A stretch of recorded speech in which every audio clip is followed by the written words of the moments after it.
Live. Yep. Did you get to share it? Did you get to share it out?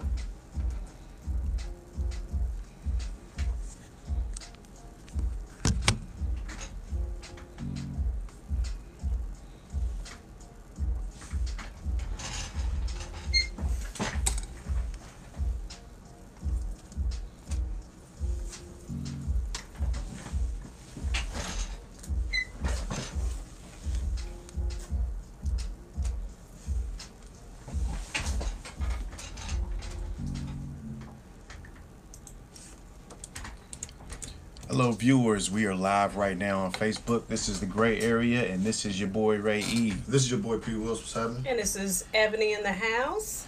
Ebony, I see In every the time. house. Every time you It's always introduce something different, yourself, it's always something different. You know what? But that's all right. That's all right because that's E, y'all. Ebony E, y'all. That was Corny. more 90s. That was Okay. 80s, 90s-ish. I won't do that again. You know what I'm saying? You know, he tried to miss WTLC-ish. He tried to miss Jagged Edge, man, with your name. Right? That was a little... Ebony C, y'all. A little No. WTL-ish. On the MIC. Right. Is that me? I gotta work Ebony on walked in here, man, today, man, with an attitude. Attitude, man, no hug, no nothing. I mean, just walk straight in, like, How many people does it take to hug? Is that what happened? How many people does it take? But is that what happened when you've been tending to kids Minus all that. day? But I opened the door, she looked Minus she looked the at me like attitude. Minus the attitude. this. She said, "Oh, boy, you got turned up." Pat was in the zone. I didn't want to bother him. Yeah, man. His vibe. That jamming, man. You know, I was playing some Joe. Shout out, man, to Joe. Yeah, R&B king. He was having his own little love session. The lights was out. Candles was burning. Hold on. Flip the light switch real quick. We just want to give y'all a little bit. Flip the light switch real quick. We just want to show y'all how incognito it was in here. Look at that. Beautiful. Yeah, Listen, that Look how listen, sensual we and should do lovely the show that like is. this. No. Should do the show like Oh yeah, we're gonna turn off the lights and talk about the state of the men's, the No. black men. No, see, no. State. No, you gotta talking- say it. You talking about It's different not- I'm moms. not saying that. That's God code violation all day. Wait a minute. What did you say? What when he was reciting that poem that time? No, let's get on you reciting that poem, though. This ain't about me though. This is about the state of black men's and Kenny How you Allen. spell that? How you spell Men's. Why do- MENZ. Why do black people put an S on everything? Everything. But it's- People put an S on everything, S though. on everything. It's S's for swag. It goes on everything. S's and hot sauce on everything. that? Everything. And ranch. We have Hello. we have a very special subject today to talk about in regards to the Black Male State Conference. We got our man Kenneth Allen here from the chairman of the ICSSBM, which is also known as The Indiana Commission on the Social Status of Black Males, celebrating 25 All right, years. man. 25 years. 25. That's an accomplishment. That is. Yes, it is, man. You know, and older than me. we welcome you back. You've been here before. Absolutely. Thank you for having me back. yeah, Appreciate yeah. it. It's Thank always you. good It's about times. around the same time last year, wasn't it? Yeah. That's a beautiful thing, man, to know that we're doing this again. That's Absolutely. right. So, you know, we have some new viewers, I'm sure. So let me give you an opportunity to share with community, you know, what you do, your role on the IC SSBM, and you know you're the chairman, Allow you and to introduce just let yourself. them know, you know, what this is all about and the conference that's coming up next week. Absolutely. So again, thank you so much for having us back, man. It's always Yeah, a pleasure to be Yeah, here yeah. at the Great Area Media. You guys do a phenomenal job Thank you. Thank educating you. and empowering our community. So I'm just honored to be here again. appreciate it. Again, I have the privilege of serving as the chairman of the Indiana Commission on the Social Status of Black Males. And for those that may not be familiar with the Indiana Commission on the Social Status of Black Males, we were authored by the Indiana General Assembly in 1993. Nice. And it was created at that time. You know, there were a lot of things going on related to African American males. It was kind of Yeah. like post-Rodney King. Sure. And so our state thought in that robbery to see what we can do to make Indiana better for our African American males. And so the commission has one main responsibility, Yep. and that responsibility is to provide a report to the General Assembly, which is our Indiana House and the Indiana Senate, on the condition of African American males in 5 focus areas: Yeah. health, criminal justice, employment, social factors, and I'm missing one. Let me pull it up so I can read it right. So I'm not telling you. Education. Education. Okay. Yep, absolutely. And so we provide the report annually to the legislature as well as the governor, in hopes that they will look at the report and hopefully make changes to our policy and to our laws that will be in the best interest of African American males. So that's what we're statutorily required to do. We get funding from the state government to provide their report. But in addition to that, because of our report and because of the things we've done over the years, we've came up with a few initiatives. One that's most popular that we've talked about before on here is our Black Barbershop Health Initiative. Unfortunately, African American males are at the top of all of the bad health statistics. You know, heart failure, kidney problems. If you name it, we're at the top of the list. And homicide being one of the top 5 killers of African American males. And so we said, what can we do based on this data that we're getting, that we're knowing that African American males are doing bad? How can we change this? How can we shift this? And so we said, they're not coming to 42nd and Post Road to some community event with some balloons and a tent doing free health screenings. So how can we get this information, and how can we get them to do better about their health? Well, as you all know, the barbershop is basically, that's our mecca. Yeah. And so we Sure decided is. about 8 years ago to do what we call the Black Barbershop Health Initiative. Okay. Where every year during the month of April, we go into barbershops all across the state of Indiana, 60 approximately, and do about 1,000 screenings of African American males. Nice. You know, diabetes, glucose, checking their weight.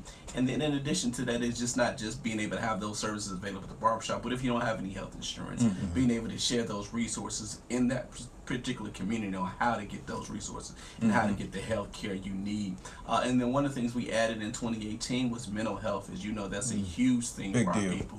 And so being able to share resources about mental health in their respective community. And so we've done that successfully for the last 8 years. In addition to that, several years ago, I had the honor of working in the Indiana House of Representatives, and I worked in the PAGE program. And for those that may not be familiar with the PAGE program, it's an opportunity for kids, middle school, high school, and I think even elementary school, to come down and learn about the legislative process, how a bill becomes a law, who their state representative is, who represents them.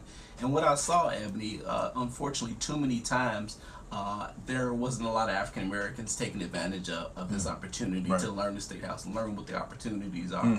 And so I said, how can I, considering everything that's going on, the whole Black Lives Matter, how can I get our African American males involved in the policy piece of this? Because it's great to rally, it's great to, you know, be woke and all that, but at the end of the day, we're talking about stuff that has to be changed by way of policy. So we created the Black Males Matter, the Young Black Males Matter Day a couple of years ago. We're now getting ready in 2019 for our third year.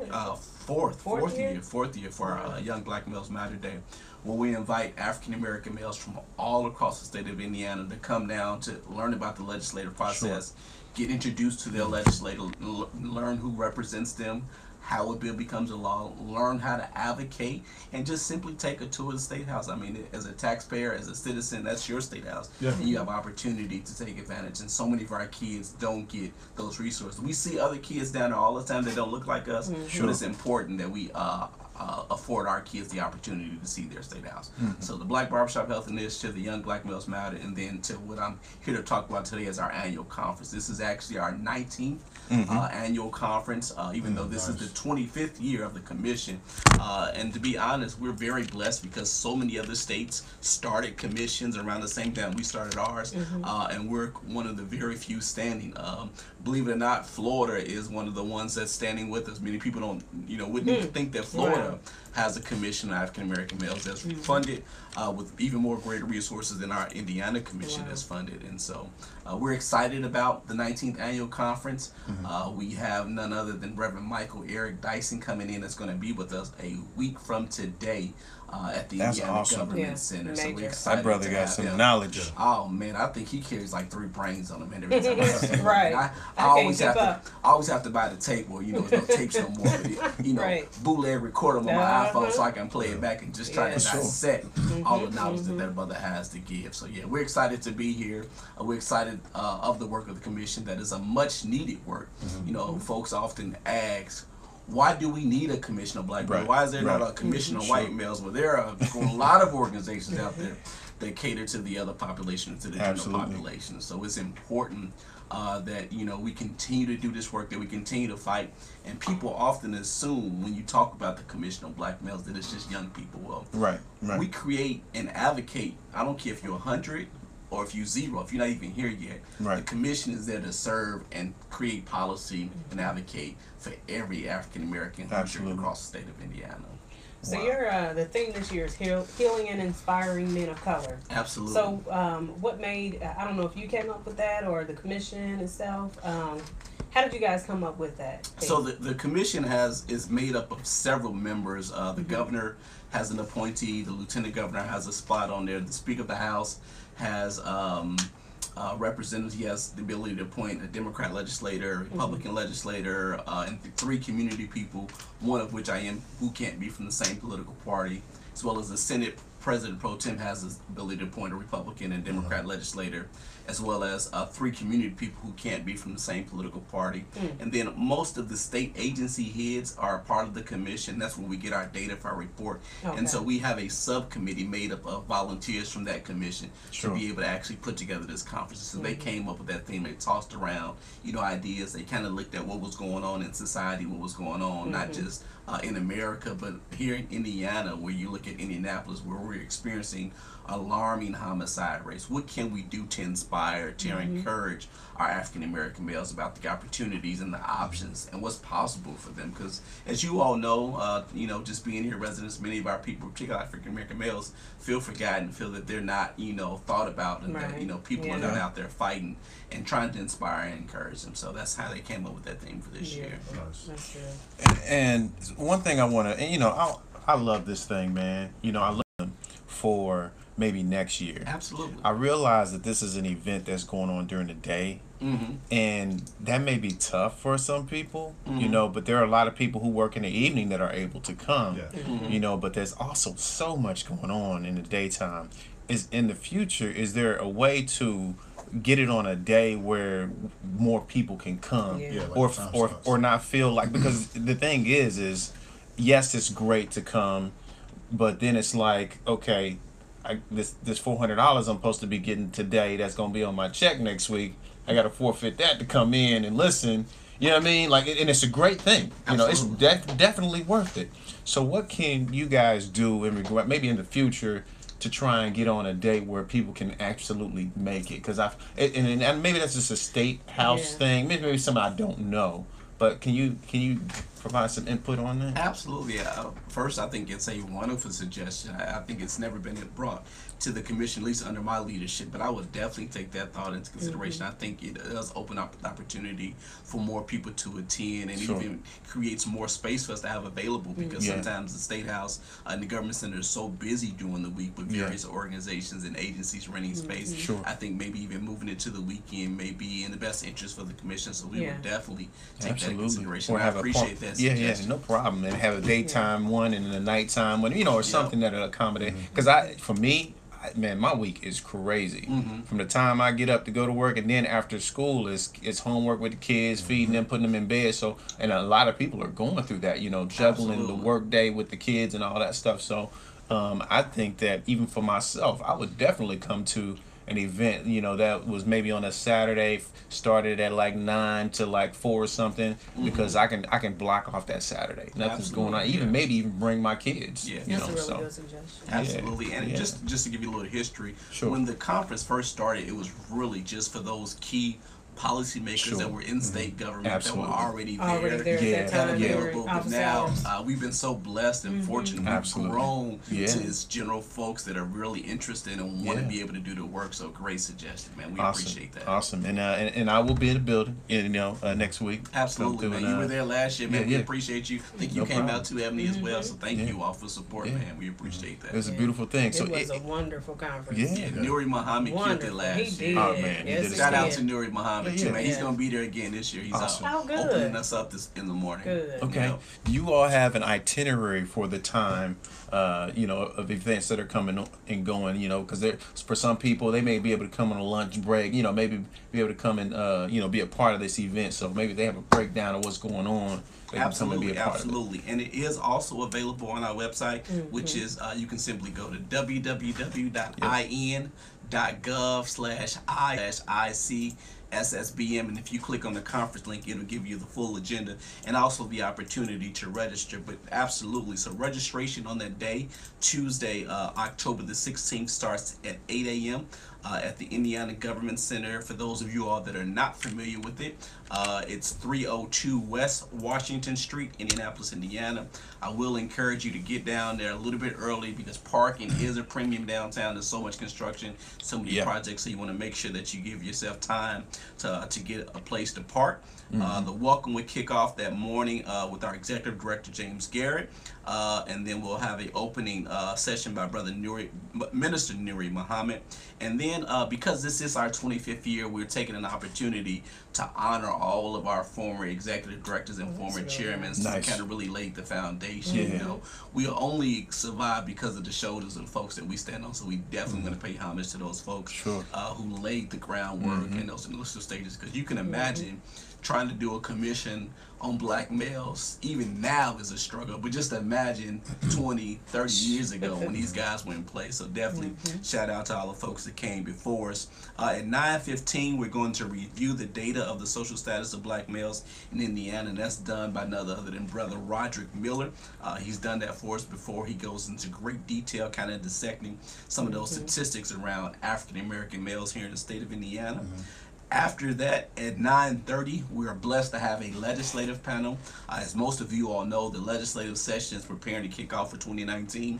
I think Organizational Day happens in less than a month from today, where the legislators will come down to Indiana and kind of organize for the day and start filing bills of things that they want to put in law that will affect all of us. I tell folks all the time that don't want to get involved in politics, you can't avoid it. I'm a father. Most of you all, most of us in here are parents.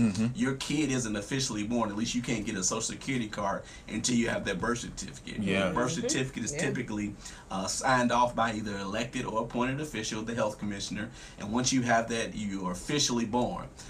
And then when you die, you're not officially dead in Indiana until you have a death stick from the coroner, and the coroner is usually elected. Ain't that crazy? Or appointed official.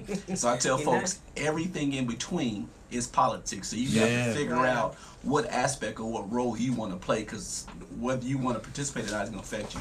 Stopping at a stop sign, that's policy. And so we're excited to have a legislative panel on the cuff of the legislative session getting ready to start. So we have Senator Greg Taylor, who will join us for that, State Representative Robert Shackelford, State Representative John Bartlett, State Senator Lonnie Randolph, State Representative Cherish Pryor, who's also the chairwoman of the Indiana Black Legislative Caucus, the Indianapolis Police Chief Brian Roach, and President of the City County Council Bob Osley is going to join us for that legislative panel. So we're excited about that. Absolutely, absolutely.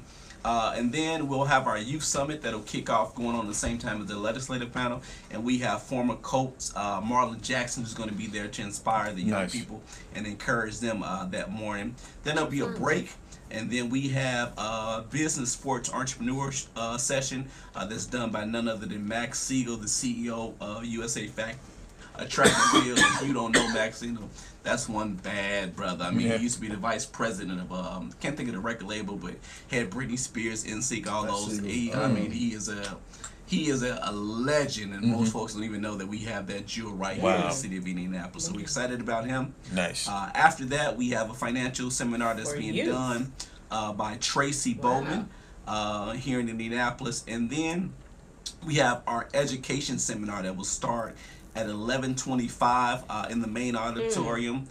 Do black minds matter in Indiana? What a Do great black question. minds matter? Yeah, That's powerful. absolutely. Wow. And so that's a panel discussion with James Wallace, Andre Young, Dr. Angela Johnson, Dr. Janet Seabrook, and Stephen Marcus. And then the youth will conclude, or the next session for the youth on that day will be moderated by none other than Amp Harris. Nice. Shout out to Amp. Shout out to Amp, man. He's doing great work here in the Shane community. Shane Shepard, Robert Damon Jackson. Lane, Robert That's some Jackson. familiar names here. Oh yeah, man. So you know those young Yeah, some people are going to heavy be hitters. blessed. Wow. Absolutely. To Shane and Robert. Absolutely. And then the youth that are there will have an opportunity to tour the state capitol at no charge as a part of the conference. So that's pretty exciting for the young people to kind of see the state capitol. And then, as we indicated earlier, mental health is so important to our people. And so we have none other than Nathan McGuire, who's actually going to do a mental health session for our African American I know Nathan. males. Yeah, Nathan's a good man, guy. Good brother, man. Shout out to Nate, man, if you're watching. And then, last but not least, we have best practice. Best practices for black males dealing with trauma. Too many of our African American males at some point in life have dealt with trauma. We had a trauma session last year that went very well, and so we thought it not robbery to bring it back because, you know, a lot of folks don't even know what to do or how to deal with the trauma they've experienced, or the fact that they've even dealt with trauma, or that they're dealing with it. So excited about the sessions, where to be able to provide some insight and some information on how to deal with that trauma. These are some. I'm sorry. Oh, No, I thought you were concluding. Go ahead. Yeah. Go ahead. So that pretty much wraps up the day for the conference. We'll end that day at 4:30, and for those people that want to bring their young people down there for the day, we do have school excuse forms that will be available for young people if they tend. I was just about to ask about that. Absolutely. So yeah, we'll be able to get that when you register if you need a school excuse to bring your young person down there. That's awesome. Y'all hear that, parents? Yeah. Ain't no excuse. No excuse. Yeah. Tell you about. You know, I have recommended something. I'll bring this And I up. like what y'all said. Y'all didn't say drop them off. Y'all said bring them. Bring 'em. Right. That's right. Did y'all hear that? They said A collective. bring with them. them. Parent and the children. Because we got a session for the kids and for the parents. That's awesome. And I had thought about something that maybe this may be possible. Maybe somebody can take it as listening and can take something, do something with it. So I was thinking that there should be an incentive for parents. You know, mostly this poverty thing, because really parents are balancing somewhat I brought up earlier, which is should I support this, miss out on this money, or support this? You know, they're placed in a situation where they have to figure out how to get engaged, not only with stuff like this, but like for the schools, the events that's going on. A lot of parents just have to work, you know, and it's one of those things where, you know, you get two more tallies at work and you out the door. You know, a lot of people are juggling that. So my suggestion is that there maybe should be some type of incentive that the parents will get, which was one, you know, the boss can't fire you because of this. Maybe this should be something in the law where if you're going to an event that supports your kid, whether it be for school or whether it be for whatever, then you can't be penalized for that. You know, and then even you should be able to get, the incentive would be maybe something that you still get paid. That's your incentive, to still get paid for supporting your kid.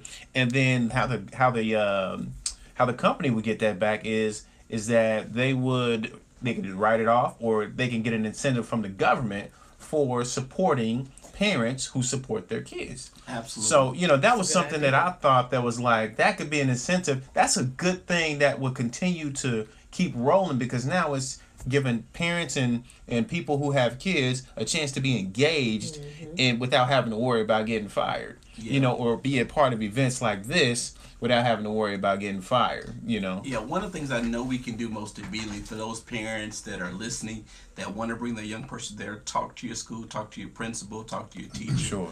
Have them bring them down there, make it a school field trip so that the parent can be a chaperone. We do have, we can't sponsor everybody because there is a cost associated with it, but we do have scholarships available for those parents that can't afford it. Right. One of the things we are working towards in the future is offering CEUs for those parents that are coming down to be able to get those CEUs for attending our session. And then right now, you know, for those that it applies to, this is a conference, so it can be considered professional development. So you have an opportunity to attend a conference, which is at a really reduced price. Because Michael Eric Dyson, shout out to Stewart Speakers, who's helping us bring Michael Eric Dyson here. He's gonna be speaking at night, and you ain't gonna be able to see him for just $20.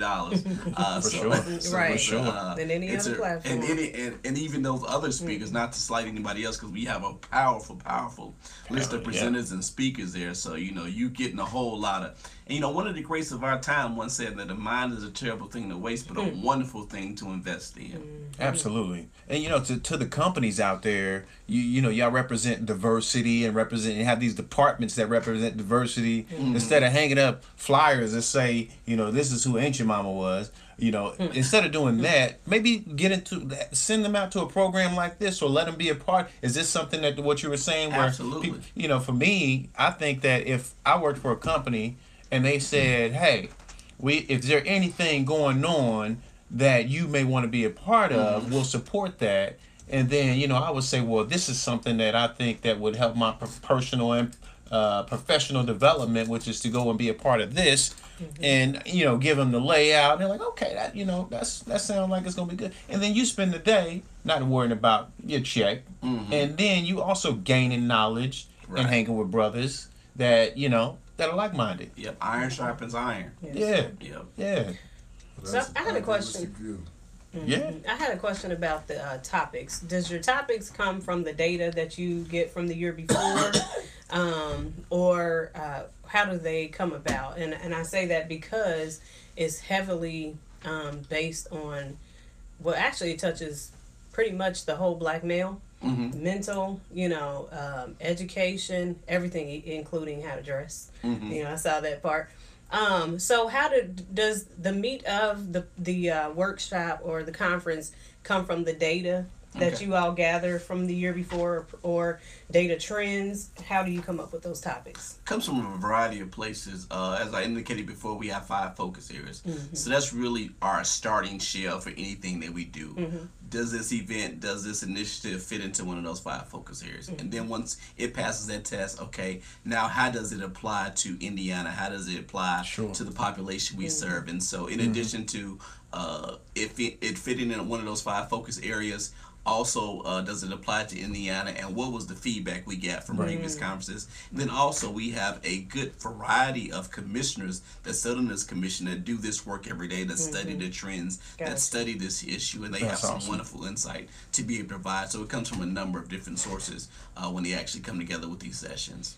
And I want to encourage the people that are coming to the conference to take the data seriously, because that was one of the main things that really stood out to me was the data, because it is it's real and it's raw data, you know, and it was a really good scope, especially of course education, because that, you know, that's what I gravitated to first. So I kept the whole folder. I think I still have the whole folder in my car just from last year because of the data, you know, and I said, oh my God, this is valuable. Not just for me in education, but for anybody. So I just encourage people that come to the conference to really take that data seriously, because, you know, a lot of times we go to conferences, we eat, we get to hear people speak, but we don't take anything with us, you know. And so I just want to encourage people to, you know, come to the conference, but also understand that, or have the goal in mind to leave that conference using the information that you receive and taking it back with you in your fields that you work in every day, and say, how can I use this? Because just like your conference, the Black Expo gives data every year. You know, Indiana Youth Institute, I saw that was one of the resources on your website. They have tons of data. And a lot of times we build programs not using the data that we have that's available, you know, and then we fail in programs because we're not utilizing the proper data. So I think this is a wonderful, or letting people who know nothing about us use their own default data. You know, the default data ain't never good. You know, it's like based on what they think, you know, and that's never good. So which is why we all have to continue to get involved. I mean, like, you ask the average person of color, a male, you ask them about the legislation, how laws are passed, you know, how to go down and do some things. They not get all those questions answered. You know? Yeah, and one of the things I want to elaborate too on is just the opportunity to network with folks that look like you, that may not necessarily think like you, but can provide some resources. I'll tell you this story. I've been on the commission for over a decade. I've been the chairman the last year. I've served as vice chair many years. But I would have never known about this commission until I was brought down by a mentor as a kid at 12. And so I've been actively involved in this commission since 12. So now here I am, 35 years late. At age 35, the chair of the commission. But somebody invested in me, thought it would not robbery. Take this little snotty-nosed kid from Gary, bring him down here, get him involved, get him educated, and now I have the opportunity to serve. But it was about somebody really taking the time out to mentor and provide this opportunity. So if you're out there listening, if you're a mentor, if you're an uncle, bring your son, bring your nephew, and because you just never know, you might be bringing the next governor down to the actual Commission on Black Males Conference. Absolutely, it's important that events like this. I wouldn't have heard about this. I just wouldn't have, because a lot of times it's not something I would be looking for generally. You know, I may see it something scroll across, you know, but getting the word out there, so anybody that's watching, listening to this, please share it. Please, we're going to post a flyer in the comment section. Just make sure that y'all get the word out about this, because it's so important that people know it exists. There's a guy that just posted something in the comments section in regards to business. William Mitchell, he said, many larger companies have diversity and inclusion committees and look for things like this to be a part of, and they will appoint an employee to that specifically, or add it on the current agenda in-house. And see, without knowing that, you know, there's a lot of people and companies that have diversity programs that will know nothing about this. So just imagine if companies all around Indiana decided that, hey, you know what? We support you in your personal development and your culture. Go ahead and go down there and just go. Absolutely. And but they won't know it unless we all share it. Absolutely. And even if you can't come, it doesn't take nothing to share the flyer, to share the at all. You gotta come. You know somebody that could benefit from this information that possibly doesn't have employment. That you know is sitting around, that could come up with $20 and come down there. Or even if the finance part is the problem, reach out to our office. We have sponsors and scholarships that are available, so definitely share the information. Nobody's gonna turn you away. You know what I mean. We want you in the building. Yeah. Come on out. And go ahead, Ebony. Well, I was just gonna say, how successful has having that information and data? How successful has it been in influencing policy? Yeah, very good question. I can't name you specific laws that the commission has said, okay, we've changed it, but one of the things I alluded to earlier was the Black Barbershop Health Initiative. So we sat, for the first 10 years looking at all of these bad statistics of African American males. Okay, this is great information, commission, but now what do we do with it? Well, thusly the Black Barbershop Health Initiative was birthed because we were looking at all of those bad health statistics that the State Department of Health was giving us, you know, talking about the heart rate, cholesterol, homicide being the leading cause. Okay, now we actually have to implement action. And I tell folks all the time, it's really not the commission's job to implement program. We're there to provide the information and the resources to actually put the programs in place. But with this whole report, we were kind of forced to do this Black Barbershop Health Initiative. I mean, the statistics were just too alarming for us as an agency to sit back and not do something. But again, historically and statutorily, we're only responsible for creating a report, not necessarily program. A lot of folks out there that are doing great programs, one like me and Indiana Black Expo, that's their lane. Our lane is providing data and information. So part two, I'm sorry, my last question. A lot of it on the legislative level too. Well, part two of that question is, where do you see us right now as a community in regards to our activity in getting involved actively to help influence policy? Where do you see us right now? Ooh, that's a heavy question. I think like, what's our vital statistics right now in that? Call the family in. Get Williams and Blewett on the line. Okay. Because our folks You know, everybody uses this term, I'm woke, I'm woke. But some folks are just good at taking great naps. And I think that we are at a time where the souls and minds of our people are so precious that we have to be engaged. Absolutely.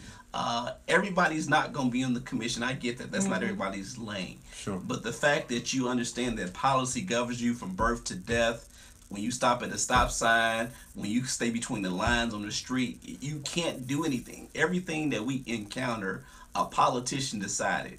A street name, a politician decided. So you have to be able to get engaged at some level to participate. I hope that some of the things that are going on the national landscape are encouraging and empowering our people to get involved and active in the process. Whether it's registering people to vote, even if it's something as simple as contacting your own family, start at home. Sure. Cousin Ray, are you registered? Pookie, are you registered? Right.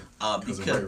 oh yeah. Everybody has Everybody got a cousin. Y'all better not call me Ray Ray. Don't be calling my phone talking about so Ray Ray. But it starts at home, you know, talking to your family and your circle of influence and engaging in conversation and dialogue. You know, everybody may not know even the process to register to vote. I believe today in Indiana, today was the last day to register to vote if you plan to vote in the November election. But now, okay, you register, that's one thing. But the next part is getting them to the polls. You know, I saw this image online, and I'm sure you all saw it, but the line going around Best Buy. You know, we haven't had a line like that since Barack. And I hope that what's going on to our African-American boys and our people in general all across the landscape is enough encouragement and motivation for us to get involved. And at a minimum, get out and vote. Now, there's some other things you need to do after that, because once you vote your elected officials in, then you need accountability. You need to be going to your state representative saying, hey, the commission came out with this report and saying you need to do this about African-American males. What are you going to do? Because now I'm holding Representative Ebony accountable now that I've elected her. So it's not just showing up on election day, which is cool and we need you to do that. But once you elect your representatives, holding them accountable and making sure that they have the same values as they have when they were asking for your vote, now they're actually in office. Okay, so here's a barbershop question for you. Yes. In 2018, which party? Hot seat. Now think about education. Think about economics. Those two things. Which party in this year and going forward is better for us as a people? Well, I'll be very transparent. I am a Democrat. But when you say what's party for the best of our people, I think you need people on both sides of the aisle. When you look here locally, I'll bring it locally. When you look at the Indiana House of Representatives. That's a great political answer. When you look at the Indiana House of Representatives, we have 100 state legislatures.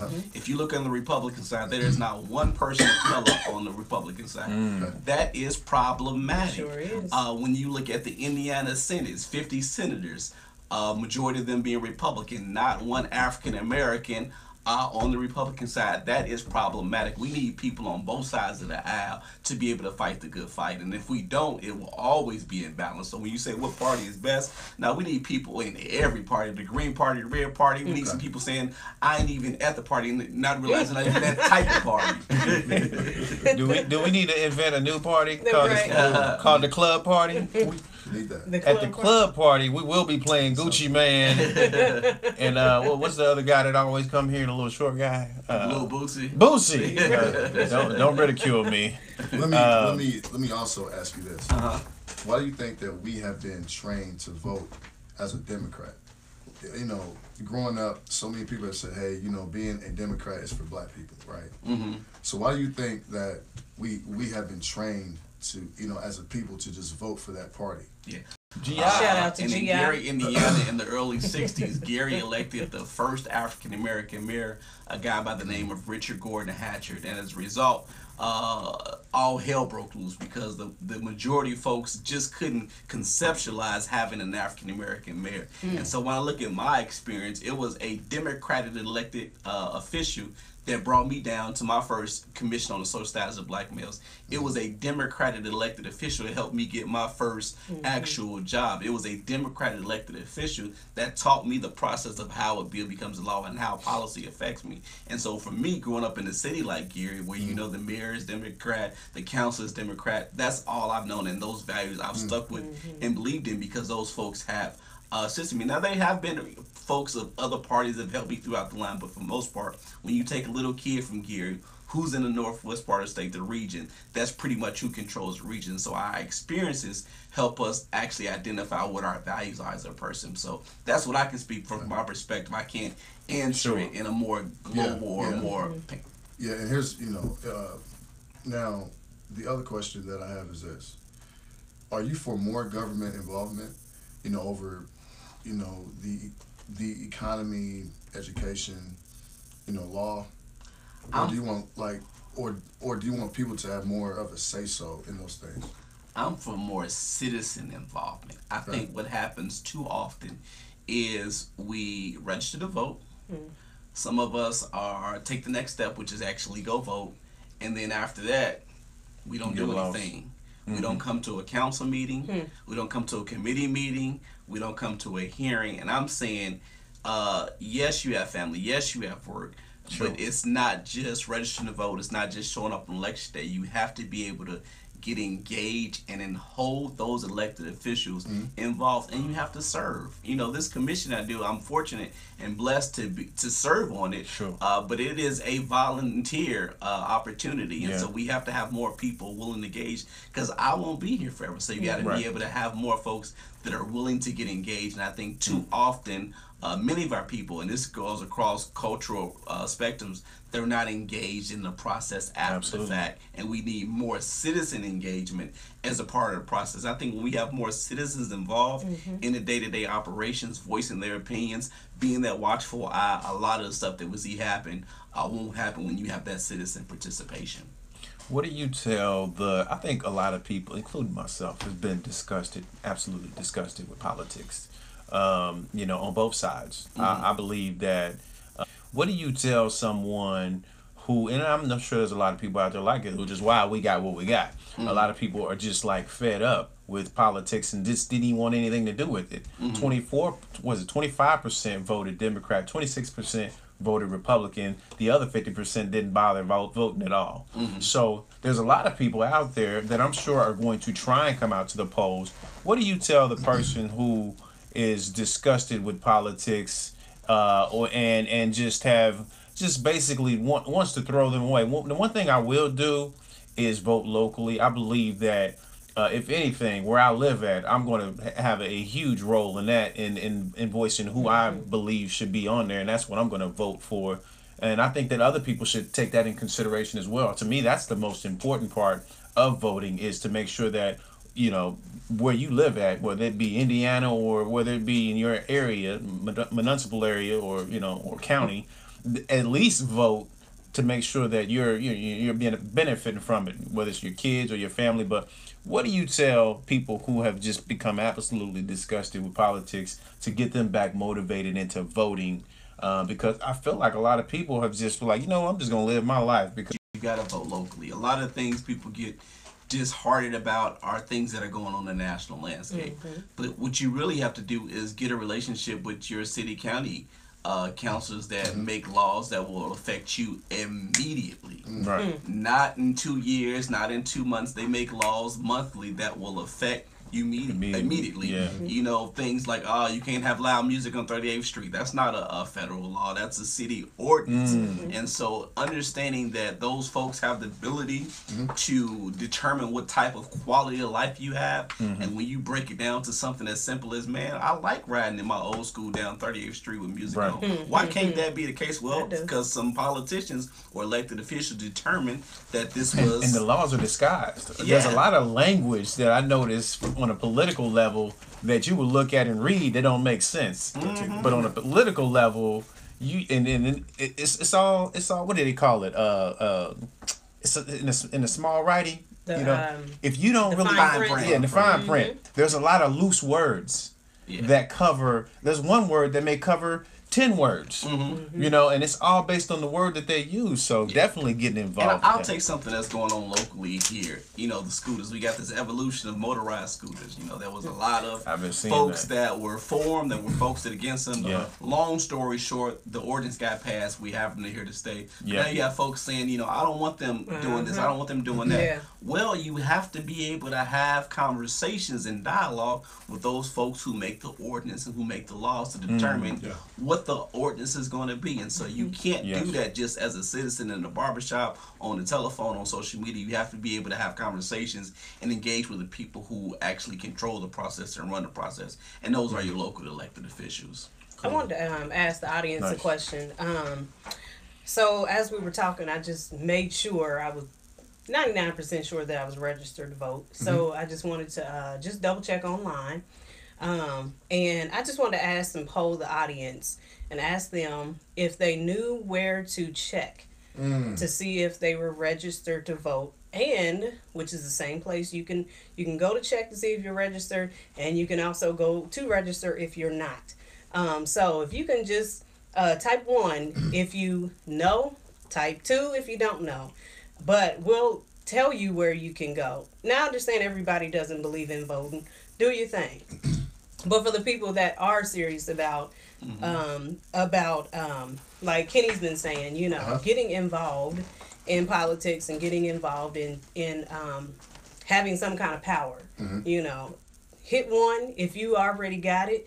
You're registered, been registered. Hit 2 if you're not.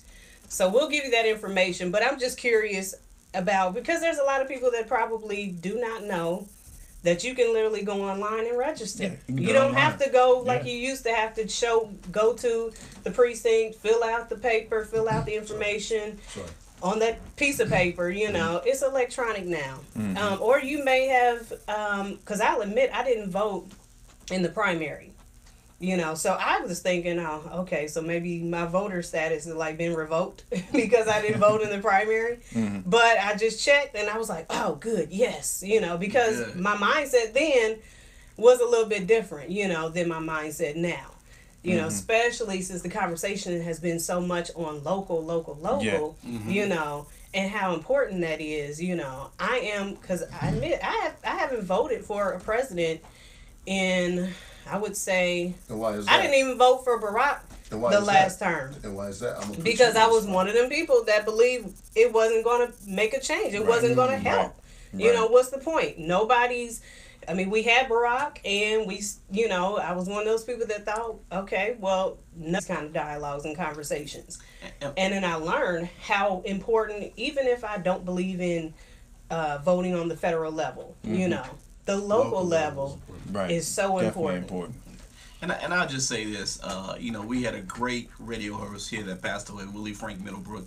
Shout out to Willie Frank. That's the second time I've heard that name. He was amazing. He was also on the commission, actually, when he passed away. Do you remember his name? Oh, absolutely. The Calvary ain't coming. You got to save yourself. And so, to the folks that are disheartened. The creek rose, the bridge rose, and the levee gave way. It's up to us to save us. You got to save yourself. And some of that milk ain't white. Some of the milk ain't white. Rest in peace, Willie Frank Middlebrook. But one of the things that I learned from that is that, you know, there's no politician, no elected official that's going to come in with a magic wand and be able to change the condition of our people.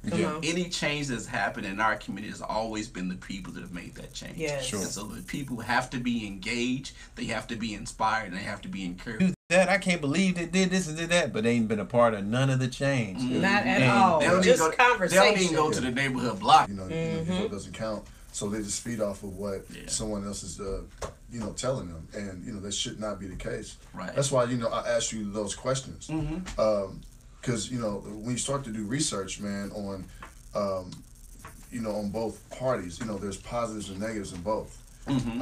But you know, I just think that we as a people just need to do more research and then just pick, you know, what they feel is best for them instead of just going off what somebody, you know, what someone has told them or the things that, you know, they've been raised by? Two things I'll say. I had a conversation earlier this year. Aaron Williams arranged a conversation with Democrats, Republicans, Libertarians, and I had an opportunity to meet the state Libertarian Party chair. And I told him, man, you know, I've been not necessarily agree with your philosophies and your policy aspects, but I do want to see some people who look like me. Sure. Rolling Yeah, with you absolutely. and having conversations. I appreciate the opportunity. That makes the dialogue. conversation better. Absolutely, Yeah. absolutely. The other piece I'll say is that shout out to Myla Eldridge, who is our Marion County clerk, who does a wonderful job running our elections. So after today, after you no longer able to register to vote, you want to find out your polling place, I definitely encourage you to call 317-327-VOTE so to get that information. 317-327-VOTE. Keith Baker said that we have until 11:59 p.m. tonight to get your registration. Yeah, Gary's in the building. Gary is flooding. Gary is flooding the timeline, the conversation. 219's in the building. Shout out to Indy. I think I saw you on there as well. The gray area, but we've had so much Gary in here every week. Almost every week. I love Gary. I'm just gonna let that be known. I bet you do. I love your wife, Gary. Yeah. I love Gary people. I love Gary. She ever tell you get some raise? Hey, I'm trying to go home to a nice woman, so I love Gary. Okay, I love everybody. That's right. Hey, shout out to the viewers, man, and Keith, man. Thank you for putting that info. Absolutely. Hey, he also posted this question too, man. He said, "Where does a normal person begin to get engaged with the political aspect?" I think it goes right back down to what I just said. As simple as, do you have a block club? Yeah. Get involved. Does your housing association or division have an opportunity for you as a resident? Does your apartment has an association? Okay, if that's something beyond your level, going down to a city county meeting, looking up on their website, seeing when they meet, find out when the legislature is in session. All of these meetings, even the commission meeting itself, anytime we have a meeting, it has to be open to the public. And if the commission is not your thing, maybe the women's commission is, maybe the veterans commission is. All of these meetings are public and they have to post when they're engaging. So simply just go and engage what your interests are and what they put this out on Facebook, which I think they should do more. I think anyone who is trying to get the message out about anything on a government level, use Facebook. More promotion from other stuff other than politics, you know, unless it's one of these campaign people. But Facebook is putting a lot of lockdown on that anyway. Right. So, but because I had just seen a message on Facebook and I'm like, man, let me step in here, and it wasn't very many people in there. Just thinking like names for nothing. Ashley Gervitz was actually, and I just noticed that it wasn't very many people in there. The conversation and the people that they were like, well, tell us what would be in here, really voicing their concern. A big deal.